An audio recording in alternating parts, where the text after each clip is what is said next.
and we appreciate you being here.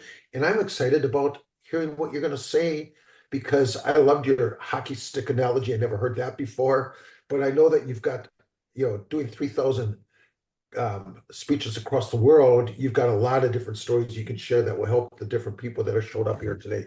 So with that, I'm going to turn it over to Scott Schilling, and thank you. Thank you, Robert. I can't wait to hear what I'm going to say because this has not been planned overly well.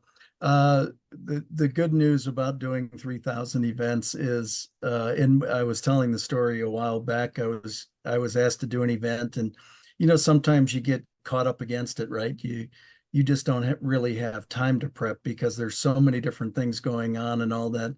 And so I walked in and I said, "Let's spin the topic wheel. Give me 5 different things that you guys want to hear today, and then we'll decide as a group which one of the 5 I'm going to talk about."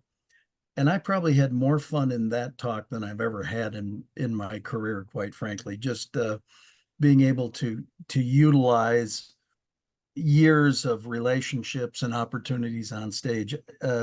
So anyway, as Robert said, I'm very blessed. I've done well over 3,000 live events, and shared the stage with every name you know. You may or may not know mine. That's fine. That wasn't my task during those days.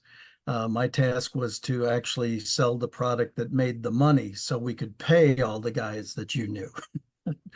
I was the guy responsible for creating a big part of the funding from stage. And that's a very it's fun, it's pressure packed, and it's whatever. But I've shared a stage with every good one and every less than good one, and I can tell you who's who and why they're who they are from that side.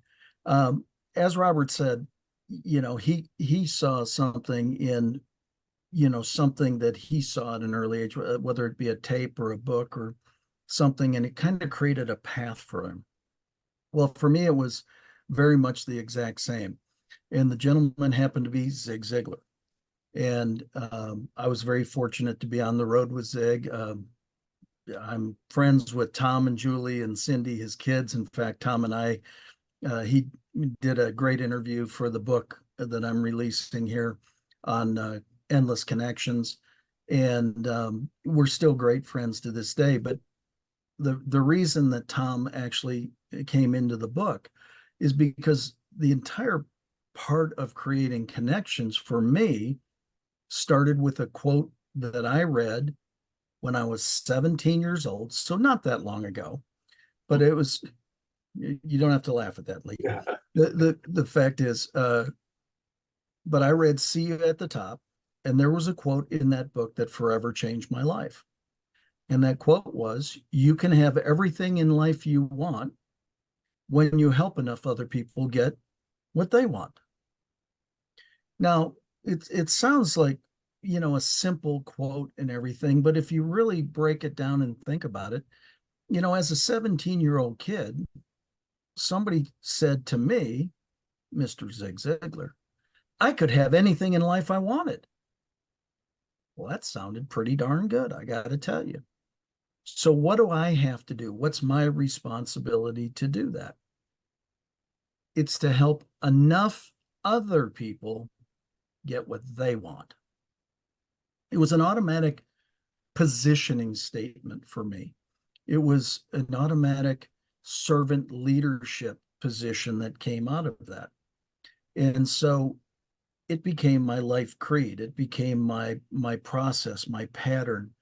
When I went into, I was very blessed. I went into corporate America coming out of college. But even in my college days, when I was playing Big Ten football at the University of Iowa for Coach Hayden Fry, go Hawks. No Hawk fans. Okay, that's fine. But anyway, the fact is, it was the same way as a teammate. Now, here's what's interesting. Um, a month ago, I was out in Las Vegas, and one of our managers from the football team 45 years ago, I have not talked to him in 45 years, had just moved to Las Vegas. And I saw him posted on Facebook, and I said, "Okay, Jeff, you're out." I'm sorry, no Minnesota Gophers fans. I can put up with a lot of stuff, but no Gophers. Anyway, the point is that all of a sudden I saw on Facebook somebody that I have not talked to in 45 years. I have communicated through Facebook occasionally, posted on some of his things. But he said he's moving to Las Vegas. And I reached out and I said, well, it's interesting. I'm going to be in Vegas next week. Would you like to go have lunch or coffee? He goes, man, that would be awesome. So here he was, the manager of our football team. I was a starter on the football team. And we got together after 45 years. And it was as if we did not miss a beat. Our 45-minute lunch turned into over 3 hours of talking about his career and how he had come through radio with Cumulus and Salem and all the things he did. Because while he was a student manager for our football team, he was actually doing a radio show on the top radio station in Iowa City, Iowa at the time. And we used to go in and just be knuckleheads on air and get him in trouble. So we laughed about those stories. And then we talked about football practice. And he goes, I remember when Coach Fry ripped you a new butt one day. Well, now, I haven't thought about that story for 45 years, and my butt still hurt as soon as he said it. I mean, it was like, it was right there. That's what connections are. That's what all of this becomes. And as I survey who's here, as I went through the pictures, the of all of you, there's a lot of wisdom in this crowd. Well, I know you'll find this hard to believe, but the younger generations are not the same as we are. Is that a shocker? Does that shock anybody? Well, part of it comes from, and this is why I've written this book on endless connections, creating authentic relationships that matter. Believe it or not, it's not their fault. And I'll tell you why. 6 years ago, there was a study done at the University of Texas, Dallas, that said across the entire enormity of humankind, there's been 3 changes in the formation of the human brain. The first happened in about 750 BC, when cavemen went from grunting at each other to knocking hieroglyphics into the wall. We went from spoken word to written word.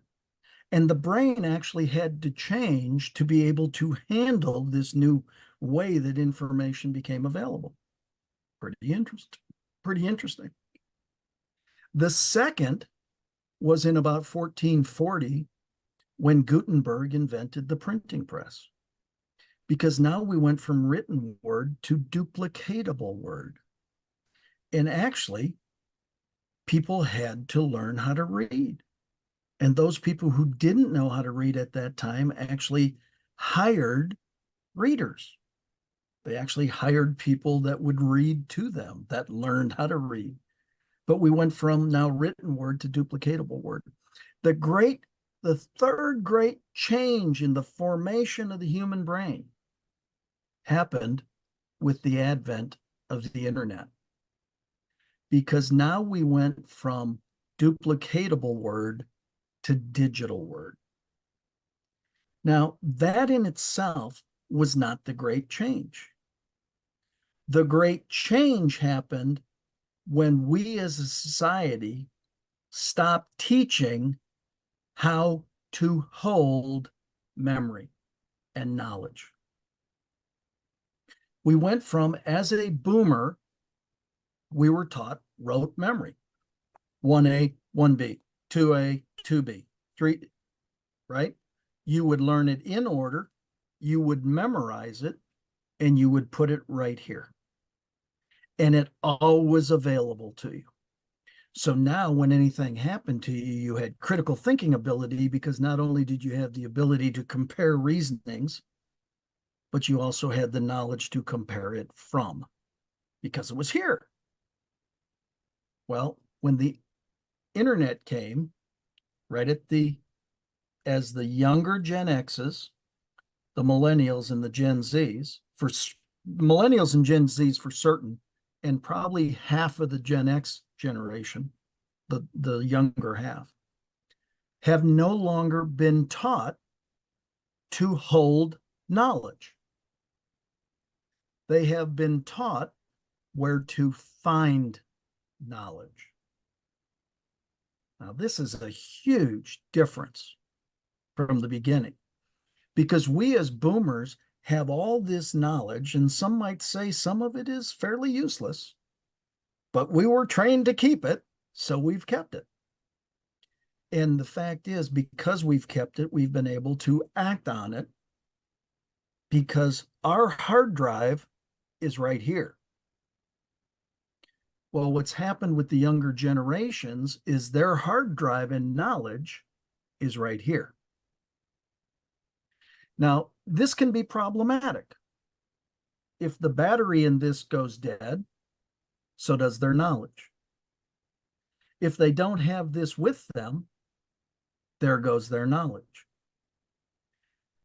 Does anybody know one of the younger generations that is 15 minutes from a location they've driven back and forth between 20 times, 50 times, maybe even 100 times?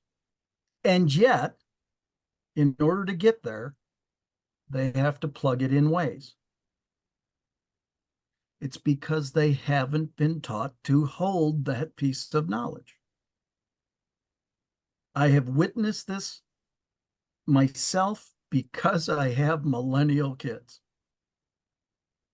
It astounds me that a 15-minute drive that covers 3 roads, one north, one west, one south, 3 roads, less than 10 miles, cannot be accomplished without plugging it into Waze. That's problematic.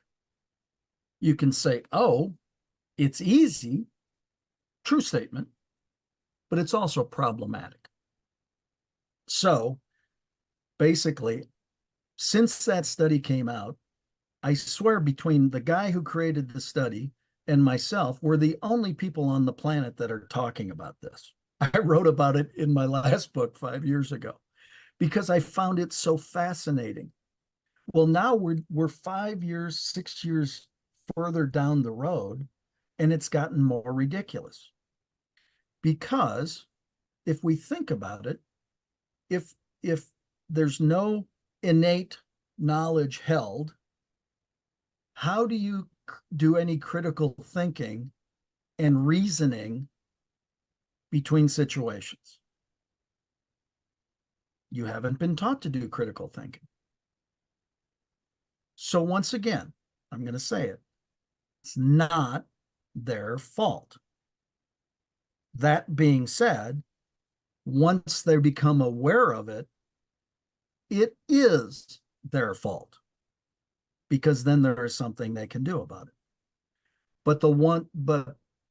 When we become aware of this as boomers, it is also our fault, because we're not reaching out to say, here's what's going on. I understand it. I am not judging you. I want to serve you, because I can have anything in life I want when I help enough other people get what they want. They want a peaceful, wonderful life. I am sure that I am not the only boomer that has ever had his butt kicked repeatedly to achieve what I have achieved. I'm pretty sure I'm not the only one who has suffered multiple disappointments across my life. And as my mom used to say, rub dirt on it, spit on it, and get back out there. That was the way we were taught to handle it. Get over it, right? Well, we as boomers should not be upset with the younger generations if they're not willing to get yelled at. If they're not willing to take the same lumps that we took. Why? Because in theory, society has progressed. Innovation has happened. They've learned different ways. But what I write about in the book is what I call boomer bias. I got my butt kicked all the way up the way. So by God, if you don't get your butt kicked, you must be lazy. You must not care. You are indifferent. We're being judgmental because they're not willing to take the butt kickings because they don't have to. There are different ways of doing it. I mean, look at just the introduction of AI alone. Just that one thing changes the world like that. We didn't have AI. I mean, we didn't have any of that. So should we be mad that they do? That's just kind of a jaded, really weird position in my mind. So a big part of this is both directions, is understanding that we are this amazing external hard drive called boomers. We have got all this knowledge, all this wisdom, all this excitement, all this experience. And experience is a great teacher. It's just a very expensive teacher. Better to borrow somebody else's than go pay for your own. So if you think this through with a little bit of critical thinking and a little bit of reasoning here, what you start to understand is some of the best combinations available on this planet right now are boomers with the younger generations. You get the knowledge, the wisdom, and the experience of the boomers with the energy, the feistiness, the desire, the drive of the younger generations who are willing to do great things and want to do great things. They just don't want to make the sacrifices of, yeah, Dad, I want to follow you. You're on your 5th marriage. That's really awesome. Not so much. Yeah, Dad, you've been working 100 hours a week and getting paid for 40 years. That is so cool. Yeah, not willing to do it. But we're upset with them because they're not willing to take the crud that we took to get where we are. Who's that on? Is that on them? So if we would take and understand this and understand they have been trained to go find the external hard drive. That's where the wisdom, the knowledge, the experience is. It's in this external hard drive. Who's the external hard drive? Us. We can be far more valuable than this thing if we understand all this. And so again, the reason for writing the book is not because I had a desire to write another book. I've written 20 books already. It's not about writing a book. It's about creating a movement to understand. See, there was a time in this country, quite frankly, in this world, where if this was my position and this was your position, we were about this far apart and we could always communicate. We could find some common ground and typically we could come together. It's not where we are today. Have you noticed? In so many situations, we are diametrically opposed. One is over here. One is over here. I hate you. I hate you too. Who are you? I don't know, but I still hate you. It's so ridiculous. There's not a chance that problems can be solved at polar opposites. So again, as I looked at all this, as I was putting together years of talking to literally a million people in chairs in front of me, in understanding the dynamics of how this all works. You know, when we're here, we can solve problems. When we're like this, very difficult. Doesn't mean I'm not going to do my best. So I literally came up with a question that I ask when I get in these situations where I'm diametrically opposed. I ask one simple question. Is it possible?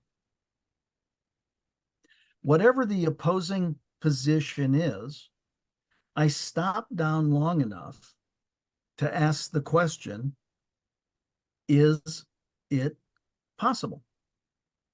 Is there a good reason that Tom Gay thinks that way when I think this way? And in virtually every situation, you'll find the understanding of why they believe what they believe. That does not mean I have to agree with it. It does not mean I have to like it. What it does mean, my platform is truly to return respect, honor, and dignity to the planet. Respect is how I treat you. Honor is how I lift you up for who you are. When I respect and honor you, dignity is what we both feel in that process.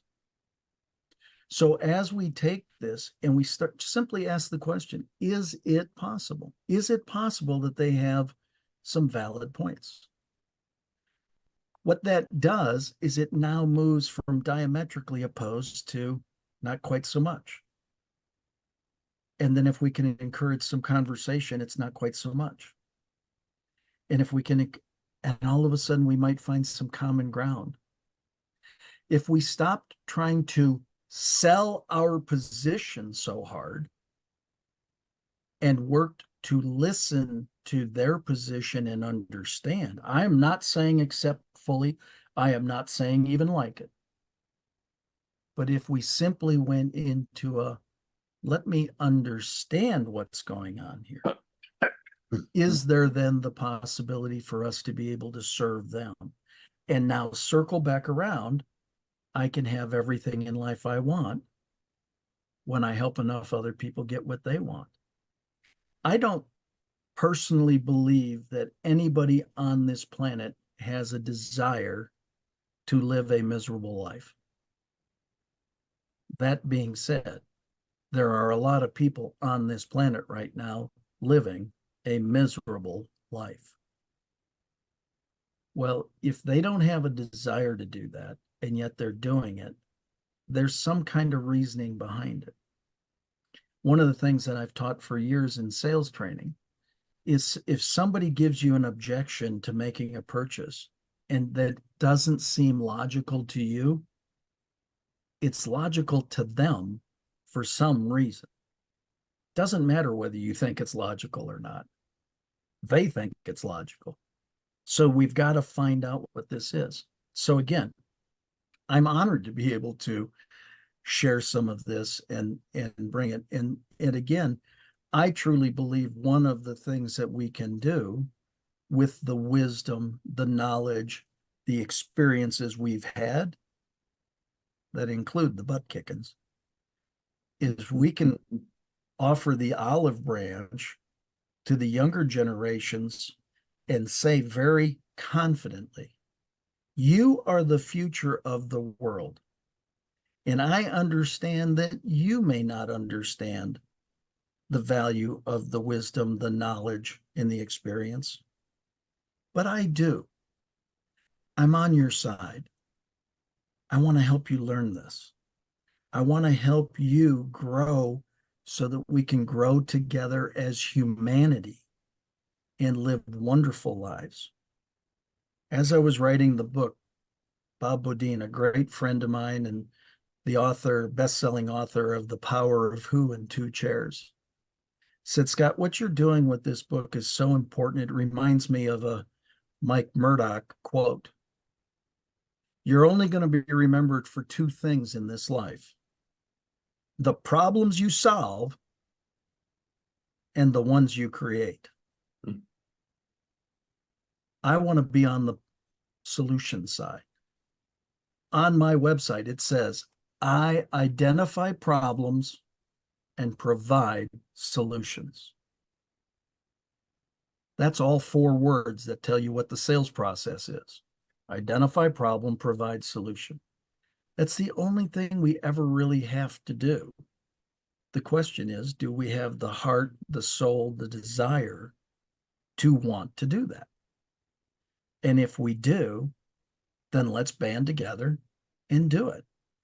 Because, man, we are, as it said, teaching by example. We are the example. There's a pretty good book, and there was a pretty good teacher. And that teacher spoke 137 times in that book. And 122 of those 137 times was in the marketplace. Interesting, isn't it?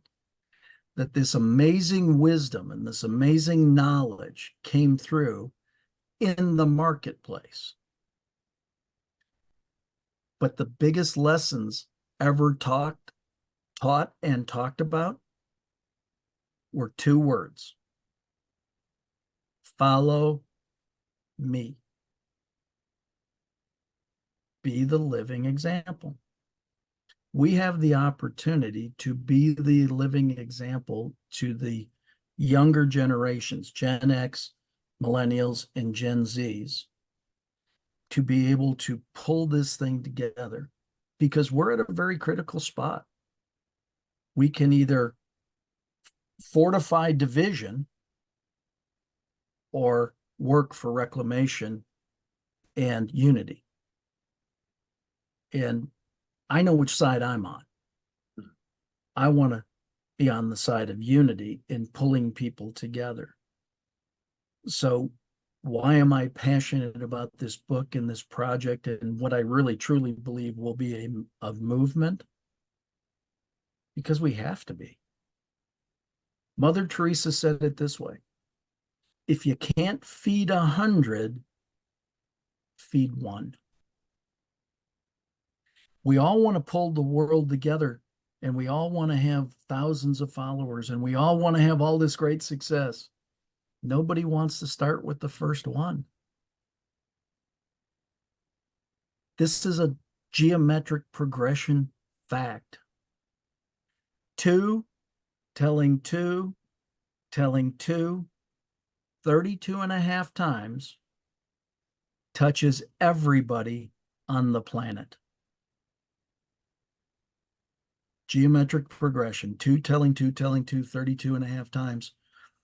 The reality is, if we would just all take 1 or 2 under our wings and share not only the wisdom, knowledge, and experience that we've had, but work to understand them and what they're looking for, and help them lead a far more fulfilled life quicker and easier to us, and let that be our reward as it's their reward.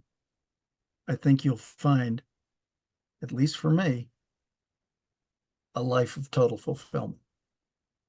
Thank you for the opportunity, Robert.